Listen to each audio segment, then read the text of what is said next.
ഏവർക്കും നമസ്കാരം. ശുഭകരമാകട്ടെ, ദിനം സന്തോഷകരമാവട്ടെ, സൗഖ്യകരമാകട്ടെ, അനുഭവങ്ങളും അനുഭൂതികളും നമ്മയെവരെയും നയിക്കുമാറാകട്ടെ.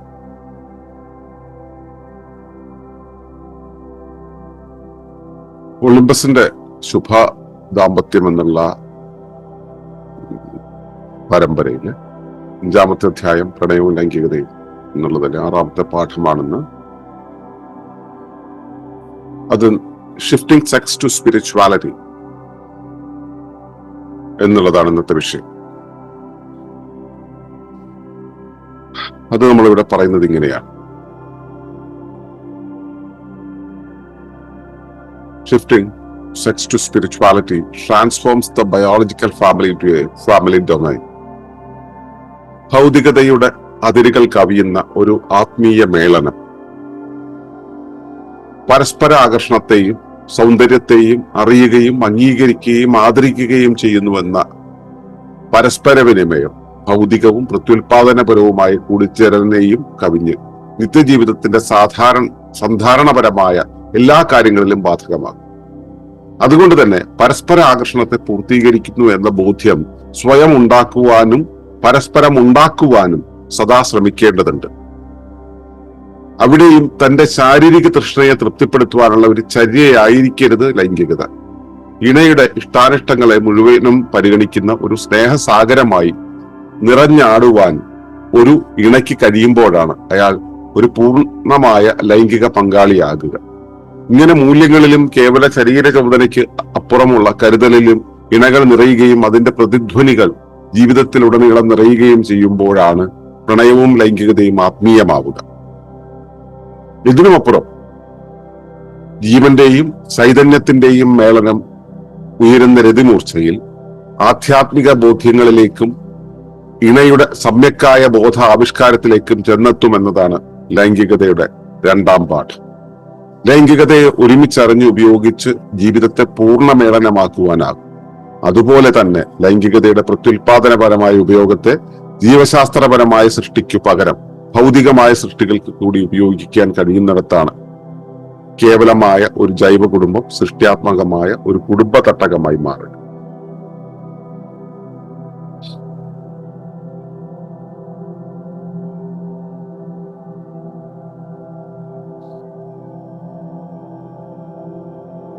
ഇതാണ് നമ്മൾ ഇന്നത്തെ വിഷയം.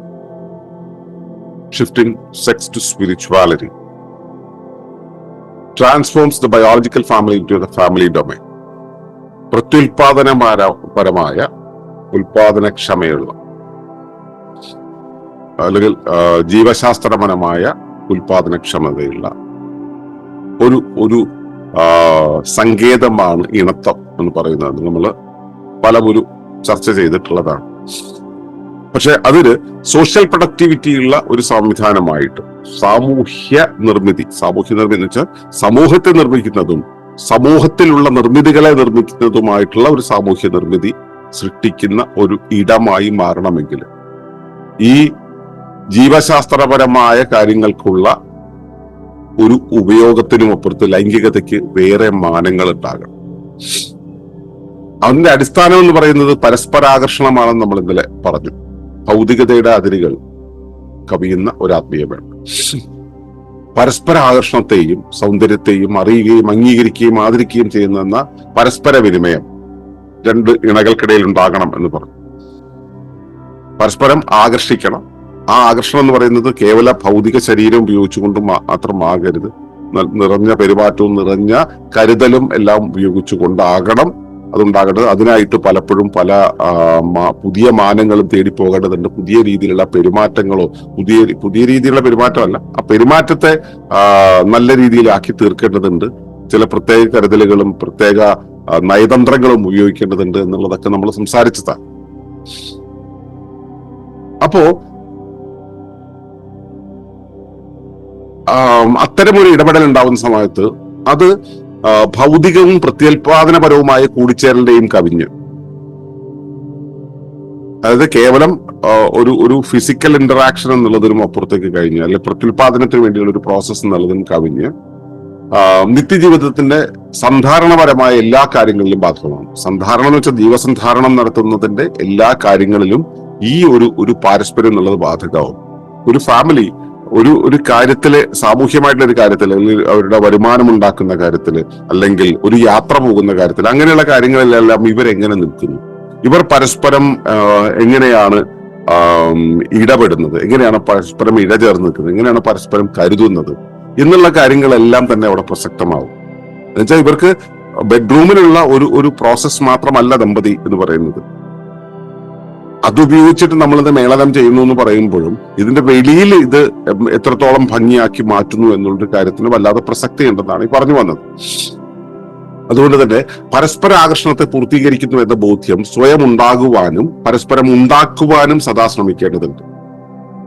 മനസ്സിലല്ലേ? അങ്ങോട്ടും ഇങ്ങോട്ടും ഈ ഒരു പ്രോസസ് എന്ന് വെച്ചാൽ നമ്മൾ പരസ്പരം ആകർഷിച്ചും കരുതിയും ചേർന്നും നിൽക്കേണ്ടതുണ്ട്, ഇഴ ചേർന്ന് നിൽക്കുന്നുണ്ട് എന്ന ഒരു കാര്യം, ആ പരസ്പരാകർഷണം എന്നുള്ള പ്രോസസ്സിനെ കൃത്യമായി പൂർത്തീകരിക്കുന്നുണ്ട് എന്ന ഒരു കാര്യം സ്വയം ആ ബോധ്യം ഉണ്ടാകണം. നമുക്ക് കൃത്യമായിട്ട് ആ ബോധ്യം ഉണ്ടാവണം. അവരിൽ അത് ഉണ്ടാക്കണം. ഞാനത് കരുതുന്നുണ്ട്, ഞാൻ എൻ്റെ ഇണയെ പൂർണ്ണമായും തൃപ്തിപ്പെടുത്തട്ടെ, ശാരീരിക ആവശ്യത്തിന് മാത്രമല്ല, അവരുടെ എല്ലാ കാര്യങ്ങളിലും ഞാൻ ആ ഒരു കരുതൽ ഉണ്ടാക്കി വെക്കുന്നുണ്ട് എന്ന് അവരെ ബോധ്യപ്പെടുത്തുകയും വേണം. അവിടെ തന്റെ ശാരീരിക തൃഷ്ണയെ തൃപ്തിപ്പെടുത്തുവാനുള്ള ചര്യയായിരിക്കരുത് ലൈംഗികത. അങ്ങനെ വരുന്ന സമയത്ത് സ്വാഭാവികമായിട്ടും നമ്മൾ ലൈംഗികത എന്ന് പറയുന്നത് നമ്മുടെ ഫിസിക്കൽ നീഡിനെ തൃപ്തിപ്പെടുത്താനുള്ളതാകരുത്, അല്ലെങ്കിൽ അയാളുടെ ഫിസിക്കൽ നീഡിനെ തൃപ്തിപ്പെടുത്താനുള്ളതും ആകരുത്. അതൊരു പാരസ്പര്യത്തിൽ ഉണ്ടാകുന്നതായിരിക്കും. അപ്പോൾ അവിടെ ഭൗതികമായ ഒരു ആവശ്യം, ഭൗതികമായ ഒരു സന്ദേശം, ഭൗതികമായ ഒരു തൃപ്തിപ്പെടുത്തലൊന്നും അല്ല അവിടെ ഉണ്ടാവുക. അതിനും അപ്പുറത്തുള്ള ഒരു കാര്യമായിട്ട് അത് ഉണർന്നു വരും. രണ്ടു വ്യക്തികൾക്കിടയിലുള്ള പരസ്പരം ഉണ്ടാകുന്ന ഒരു തരം കമ്മ്യൂണിക്കേഷൻ, ഇൻവിസിബിൾ ആയിട്ടുള്ള കമ്മ്യൂണിക്കേഷൻ, അനാഹതമായിട്ടുള്ള ഒരു സന്ദേശം അവിടെ ഉയർന്നു വരുന്നതായിട്ട് നമുക്ക് കാണാൻ പറ്റും. ഇണയുടെ ഇഷ്ടാനിഷ്ടങ്ങളെ മുഴുവനും പരിഗണിക്കുന്ന ഒരു സ്നേഹസാഗരമായി നിറഞ്ഞാടുവാൻ ഒരു ഇണയ്ക്ക് കഴിയുമ്പോഴാണ് അയാൾ ഒരു പൂർണ്ണമായ ലൈംഗിക പങ്കാളിയാവുന്നത്. ഇണയുടെ ഇഷ്ടം എന്ന് പറയുന്നത് ഇപ്പോൾ ഇണചേരുക എന്നുള്ളത് മാത്രമല്ല, ഇന്ന് എനിക്ക് ഇതിലൊന്നും താല്പര്യം, എന്റെ ഫിസിക്കൽ നീഡ് ഇതല്ല എന്ന് തന്റെ ഇണ കരുതുന്ന സമയത്ത് അത് മനസ്സിലാക്കുന്ന ഇണയ്ക്കാണ് ശരിക്കും ലൈംഗികതയിൽ പൂർണ്ണമാകാൻ പറ്റുക. ലൈംഗികതയിൽ ഏർപ്പെടുക എന്നുള്ളതല്ലേ, ഈ ലിംഗയോനി ബന്ധം മാത്രമല്ല, അതിൽ നിന്നും മാറി നിൽക്കാൻ ഒരാൾക്ക് തോന്നുമ്പോൾ മറ്റൊരാൾ അതിനോട് പൂർണ്ണമായും യോജിക്കാനും കൂടെ കഴിയുമ്പോഴാണ് ഈ ഒരു മേളനം പൂർണ്ണമാവുക. ഇത് അവിടെ മാത്രമല്ല കേട്ടോ, അതുപോലെ അയാൾ ലൈംഗികതയെ ഏതെല്ലാം വിധത്തിൽ ചേർന്നും വിട്ടുനിന്നും ഒക്കെ എങ്ങനെ ഉപയോഗിക്കുന്നു, അതേപോലെ അതിനനുരൂപപ്പെടുന്ന രീതിയിൽ ഇണ നിന്നുകൊണ്ട് അപരനെ ഇണയെ കൃത്യമായി തൃപ്തിപ്പെടുത്തുന്ന സമയത്താണ് ശരിയായ ലൈംഗിക പങ്കാളിയാവുക. ചേരാൻ മാത്രമല്ല, ചേരാതിരിക്കാനും അതിന് കഴിയണം. ഇങ്ങനെ മൂല്യങ്ങളിലും കേവല ശരീര ചോദനയ്ക്ക് അപ്പുറമുള്ള കരുതലിലും ഇണകൾ നിറയുകയും അതിന്റെ പ്രതിധ്വനികൾ ജീവിതത്തിലുടനീളം നിറയുകയും ചെയ്യുമ്പോഴാണ് പ്രണയവും ലൈംഗികതയും ആത്മീയമാവുക. അതായത് ഈ പരസ്പര ആകർഷണത്തിന്റെ പുറത്ത് ഇണ ചേരുന്നു, പരസ്പര ആകർഷണം ഉള്ളത് കൊണ്ട്, പരസ്പരം അറിയാവുന്നത് കൊണ്ട്, പരസ്പരം കരുതുന്നത് കൊണ്ട് തന്നെ ലൈംഗികതയിൽ നിന്നും വിട്ടു നിൽക്കുകയും ചെയ്യും. രണ്ടുപേരും കൂടെ ഇത് രണ്ടുമല്ലാത്ത ചില കാര്യങ്ങളിലൂടെ, സന്ധാരണപരമായ കാര്യങ്ങളിലൂടെ കടന്നുപോകും. കൃത്യമായ വിനിമയം വാചികമല്ലാതെ തന്നെ, ആംഗികമല്ലാതെ തന്നെ സംഭവിക്കുന്നു.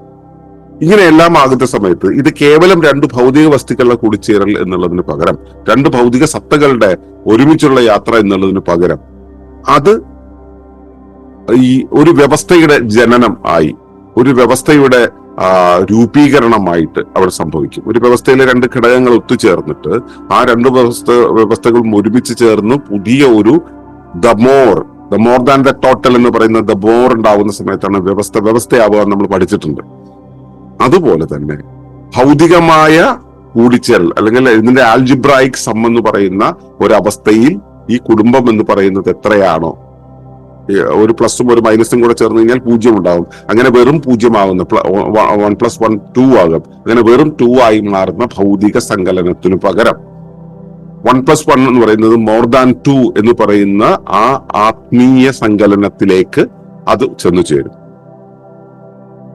അപ്പോഴാണ് ഈ പ്രണയം, ലൈംഗികത, ഇണത്തം, പാരസ്പര്യം, ഇവയെല്ലാം കൂടെ ചേർന്നിട്ട് നമ്മളൊരു പുതിയ ആത്മീയ പശ്ചാത്തലത്തിലേക്ക് എത്തുക.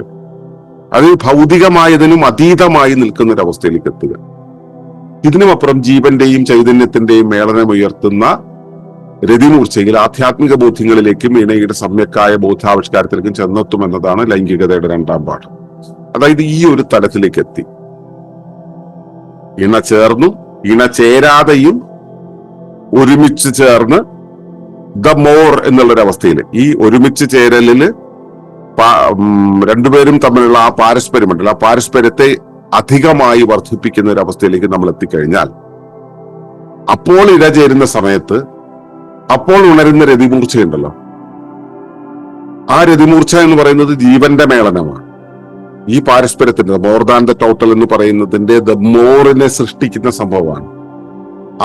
അവയുടെ ആ ഒരു അവസ്ഥയിൽ ജീവന്റെ മേളനം, ഇവ തമ്മിലുള്ള ജീവന്റെ മേളനം, ചൈതന്യത്തിന്റെ മേളനം ഉയർത്തുന്ന രതിമൂർച്ചയില് നമ്മൾ എത്തിപ്പറ്റുക കേവല ലൈംഗികതയിലല്ല, കേവല രതിമൂർച്ചയിലല്ല, അത് ആധ്യാത്മിക ബോധ്യങ്ങളിലേക്കാണ്, ഇണകളുടെ സമ്യക്കായ ബോധ ആവിഷ്കാരത്തിലേക്കാണ്, ഇംപ്രവൈസേഷനിലേക്കാണ് ചെന്നെത്തുന്നത്. ഇതാണ് ലൈംഗികതയുടെ രണ്ടാം പാഠം. ഇത് വളരെ ആഴത്തിൽ ബോധ്യപ്പെടേണ്ട ഒന്നാണ്. കേവലം എടുത്ത് കേവല സങ്കല്പങ്ങൾ കൊണ്ട് ഉപയോഗിക്കാൻ പറ്റുന്ന ഒരു കാര്യമല്ല. ഈ ലൈംഗികതയെ ഒരുമിച്ച് അറിഞ്ഞ് ഉപയോഗിച്ച് ജീവിതത്തെ പൂർണ്ണ മേളനമാക്കാനാകും. ഇപ്പൊ ഈ പറഞ്ഞ തരം ലൈംഗികതയെ, ആ ലൈംഗികതയുടെ രതിമൂർച്ച എന്ന് പറയുന്നത് കേവലം ശരീരത്തിന്റെ സങ്കലനമല്ലാതെ ആയി മാറുന്ന, ശരീരസങ്കലനം കൊണ്ടുണ്ടാകുന്ന രതിമൂർച്ചയുടെ തലവും വിട്ട് അപ്പുറത്തേക്ക് പോകുന്ന ഒരു ആത്മീയ മേളനമായി മാറുന്ന, ജീവനും ചൈതന്യവും ഒത്തുചേർന്ന് പുതിയ അവസ്ഥകളെ, പുതിയ ചൈതന്യ രൂപീകരണങ്ങളെ സൃഷ്ടിക്കുന്ന അവസ്ഥയിലേക്ക് എത്തുമ്പോൾ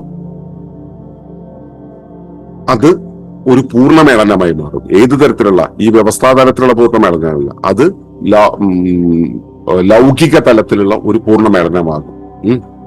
അപ്പോ ഈ ജീവശാസ്ത്രപരമായ ആ ഉൽപാദന അവസ്ഥയുണ്ടല്ലോ, ജീവശാസ്ത്രപരമായിട്ട് പ്രത്യുൽപാദന അവസ്ഥയെ അതിന്റെ സൃഷ്ടിയുടെ അവസ്ഥയ്ക്ക് പകരം ഭൗതികമായ സൃഷ്ടികൾക്ക് കൂടെ ഉപയോഗിക്കാൻ കഴിയുന്നിടത്ത് നമ്മൾ ചെന്നെത്തിപ്പറ്റും. അതായത് ഈ ലോകത്തിന്റെ സൃഷ്ടി ഉണ്ടല്ലോ, ഇപ്പൊ നമ്മൾ ഇവിടെ ലോകത്ത് ഒരുപാട് സൃഷ്ടികൾ കണ്ടിട്ടുണ്ട്. ഈ സൃഷ്ടിയുടെയൊക്കെ പുറകിൽ എന്താണ്? മറ്റു ജീവികൾക്ക് സൃഷ്ടിക്കാൻ കഴിയാത്ത എന്താണ് നമ്മൾ സൃഷ്ടിച്ചത്? മറ്റു ജീവികൾ അവരവരുടെ കൂടുകൾ സൃഷ്ടിക്കുന്നത്, നമ്മൾ നമ്മുടെ വീട് മാത്രമാണ് സൃഷ്ടിച്ചത്. ഒരുപാട് കെട്ടിടങ്ങൾ, ഒരുപാട് പാലങ്ങൾ, ഒരുപാട് മറ്റു നിർമ്മിതികൾ ഒക്കെ നമ്മൾ ഉണ്ടാക്കി വെച്ചത്, റോഡുകളൊക്കെ ഉണ്ടാക്കി വെച്ചിട്ടുണ്ട്. ഇതെല്ലാം വികസനത്തിന്റെയും സുസ്ഥിരതയുടെയും ഒക്കെ ഒരു പശ്ചാത്തലത്തിൽ നിന്ന് നോക്കുകയാണെങ്കിൽ ഒരു പക്ഷെ അത് അപകടമുണ്ടാക്കുന്നതായിരിക്കാം ചിലതൊക്കെ. ചിലത് നമ്മുടെ നിലനിൽപ്പിന് പാകത്തിനുള്ളതായിരിക്കാം. എന്താണെങ്കിലും ഈ സൃഷ്ടിയുടെ പുറകിൽ എന്താണ് ഉണ്ടായിരുന്നത്? ഈ സൃഷ്ടിയുടെ എല്ലാം പുറകില് ഇവിടെ ഇത്തരത്തിൽ എക്സ്ട്രാ ആയിട്ട് ലൈംഗികതയിൽ നിന്നും ഡെവലപ്പ് ചെയ്ത് വന്നിട്ടുള്ള, ആ ട്രാൻസ്മ്യൂട്ട് ചെയ്തിട്ടുള്ള, പരിവർത്തനം ചെയ്തിട്ടുള്ള ഊർജമാണ്. ലൈംഗിക ഊർജ്ജ പരിവർത്തനം ചെയ്തിട്ടുള്ള ഊർജ്ജമാണ്. ഇതിനാണ് സെക്ഷുവൽ ട്രാൻസ്മ്യൂട്ടേഷൻ എന്ന് പറയാം. ആ സെക്ഷുവലി ട്രാൻസ്മ്യൂട്ട് ചെയ്തിട്ടുള്ള ഊർജ്ജം, അതായത് കുണ്ടലിനിയിൽ നിന്നും ഉണരുന്ന ലൈംഗികോർജ്ജം താഴത്തേക്ക് പോകുന്നവരും ഊർധ്വദിശയിൽ പോകുന്നവരും ഉപരിദിശയിലേക്ക് ഉയർന്നു വന്ന് അത് സൃഷ്ടിയുടെ വ്യത്യസ്ത തലങ്ങളിലൂടെ കടന്നുപോയി അത് പ്രകൃതിയിലേക്ക് ഇടപെട്ട് പ്രകൃതിയിൽ പുതിയ നിർമ്മിതികൾ ഉണ്ടാക്കുന്ന ഭാവനകൾ, ഭൗതിക സൃഷ്ടികൾ ഉണ്ടാകുന്ന ഒരവസ്ഥയിലേക്ക് മാറിത്തീരും. അത് സംഭവിക്കുന്നത് എവിടെയാണ്? ലൈംഗികത എന്നുള്ളത് ശരിയായ ആത്മീയ മേളനമായിട്ട് മാറുന്ന സമയത്ത്. അപ്പൊ ഇത്തരം ഒരു ലൈംഗിക ഊർജ പരിവർത്തനത്തിലുള്ള ഒരു സാധ്യത ഈ കേവല ലൈംഗികതയിൽ അകത്ത് ഒളിച്ചു വെച്ചിട്ടുണ്ട് പ്രകൃതി. അതിനെ ശരിയാം വിധം അറിഞ്ഞു ഉപയോഗിച്ചു കഴിഞ്ഞാൽ ജീവിതത്തിലെ ഒട്ടേറെ വിജയങ്ങൾക്ക്, ഒട്ടേറെ നിർമ്മിതികൾക്ക്, ഒട്ടേറെ സാമൂഹ്യ സൃഷ്ടികൾക്ക് അത് കാരണമാകും. അതുകൊണ്ടാണ് നമ്മൾ ഇവിടെ പറഞ്ഞത് shifting sex to spirituality transforms the biological family into a family domain. ആ ഫാമിലി ഡൊമൈൻ ആണ്, കുടുംബ തട്ടകം എന്നുള്ളൊരു അവസ്ഥയ്ക്കാണ് കൃത്യമായി ഒരു സമൂഹത്തെ നിർമ്മിക്കാൻ കഴിയുക, സമൂഹത്തിന് വേണ്ടുന്ന നിർമ്മിതികളെ നിർമ്മിക്കാൻ കഴിയും. ഈ വിധത്തിലുള്ള ഒരു അണ്ടർസ്റ്റാൻഡിങ് നിങ്ങൾക്ക് കൃത്യമായി ഉണ്ടാകട്ടെ, എന്നും ഉണ്ടാകട്ടെ എന്ന് പ്രാർത്ഥിക്കുന്നു. നന്ദി, നമസ്കാരം.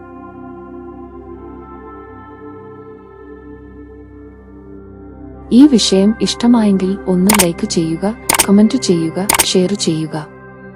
നിങ്ങൾ പ്രകൃതിയെ ഇഷ്ടപ്പെടുന്നുവെങ്കിൽ ഈ ചാനൽ സബ്സ്ക്രൈബ് ചെയ്യുക.